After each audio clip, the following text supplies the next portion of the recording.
Notre organisme Artemisia est un organisme de formation agréé qui est spécialisé dans la promotion de l'égalité femmes-hommes. On existe depuis 1998. Nous, l'association, on fait essentiellement de la formation à destination de tout public à l'égalité femmes-hommes. On a choisi donc de proposer un module de formation innovant, novateur, puisqu'en fait c'est un module de formation de 3 jours qui est basé sur la conception d'un jeu que l'on a créé. On l'a appelé Égalicaire. Alors pourquoi Égalicaire? Parce que Égali, donc égalité femmes-hommes bien sûr, et care, donc c'est un terme anglais qui signifie la prise en charge des personnes. La formation s'adresse aux professionnels du sanitaire, du médico-social et du social. Donc le jeu s'intègre totalement à la formation. La première partie, on accompagne les professionnels pour déconstruire tous ces stéréotypes, idées reçues et préjugés de sexe qu'on a tous et toutes. Il y a des choses qu'on a intégrées aussi en tant que personne, bien plus qu'en tant que professionnel. Donc on déconstruit d'abord cet univers, on le découvre, on l'explore et on apprend à repérer où se situent les freins à l'égalité femmes-hommes dans ces pratiques professionnelles. Et la deuxième partie, une fois qu'on a déconstruit, on reconstruit pour reconstruire son univers égalitaire le plus égalitaire possible. On invite ensuite les professionnels à revenir 6 mois après pour voir ce qui a pu être mis en place dans sa structure. En ce qui concerne l'économie sociale et solidaire, on peut remarquer que même si c'est un secteur qui partage des valeurs d'écoute, d'égalité, d'équité, persiste encore de nombreuses inégalités et discriminations envers les femmes, même si elles sont majoritaires dans ce secteur-là. On remarque que il y a peu de métiers mixtes, que les tâches sont souvent différenciées selon le sexe de la personne, que l'accès aux postes à responsabilité est plus compliqué alors qu'elles sont majoritaires dans ce secteur d'activité. On a établi un fort partenariat avec l'UNIFAF, qui est l'OPCA de cette branche-là. Je suis très sensibilisée sur le sujet de l'égalité hommes-femmes dans les différentes structures médico-sociales et il nous a semblé à l'UNIFAF très important de mettre en place une action sur ce sujet.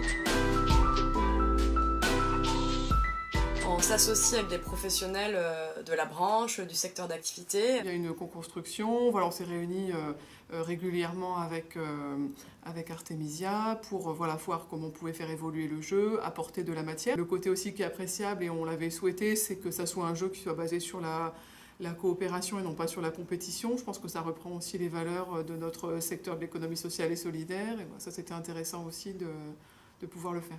Au niveau aussi de l'aspect ludique et puis de l'aspect graphique, on s'est associé à Palanca. Le jeu il s'est fait en 2 phases principales. Il y a eu la première phase en fait où on a dû faire émerger le contenu, l'articuler, le rendre ludique, le manipuler et en fait jauger la part du ludique et la part d'information à faire passer pour la formation.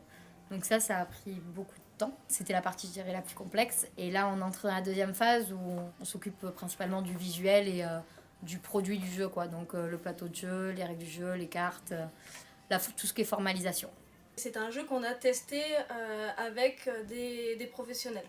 Donc aussi bien avec des cadres de santé qu'avec des éducatrices et éducateurs spécialisés, avec des psychologues, avec des agentes hospitaliers, avec des administrateurs et administratrices d'organismes de formation également, pour que vraiment elles répondent et elles soient au plus proche des attentes des professionnels. C'est intéressant parce que c'est toujours agréable de pouvoir apporter un regard extérieur. Finalement, ça donne presque envie maintenant de faire la formation complète. Oui, et c'est là-dessus, c'est vrai que je te rejoins, c'est que ça suscite vraiment l'intérêt sur voir la suite en fait de ce qui se passe par rapport à ce jeu. S'il y a quelque chose à commencer là-dessus, sur l'égalité, c'est vraiment...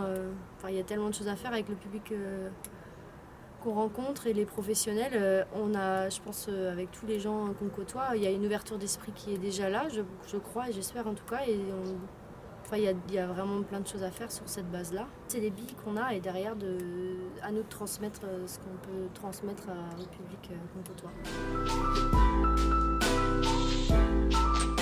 Ce qui va être abordé, ça va être par exemple les pédagogies compensatoires, les signes avertisseurs de violences conjugales, les sexualités, tout un tas de thématiques qui vont nous permettre d'analyser et d'être outillés pour accompagner le public de façon plus égalitaire. Les professionnels vont être amenés à se poser des questions sur leur pratique, parce que sur des questions de société telles que la question de l'égalité femmes-hommes, on a tendance à penser que tout notre entourage pense à peu près comme nous. Et là, l'idée, c'est vraiment d'échanger là-dessus pour voir effectivement qu'on ne va pas accompagner le public de la même façon. On distribue aussi un carnet de voyage qui accompagne les joueurs et les joueuses durant cette exploration du jeu Gallicaire pendant les temps de formation. On a mis en place une plateforme aussi internet qui référencie différentes ressources qui ont été citées durant la formation. C'est vraiment un outil d'accompagnement pour après la formation continuer à travailler cette question-là. La formation va apporter aussi une culture commune autour de l'égalité, avec la définition par exemple de termes comme genre, parité, identité sexuée, etc. Là, l'idée, c'est vraiment de pouvoir s'approprier ces termes-là, tout simplement pour accompagner ensuite son public et aussi avoir une meilleure cohésion avec son équipe. On espère que ça va plaire au public cible, et puis on a hâte de vraiment mettre en place ces modules de formation.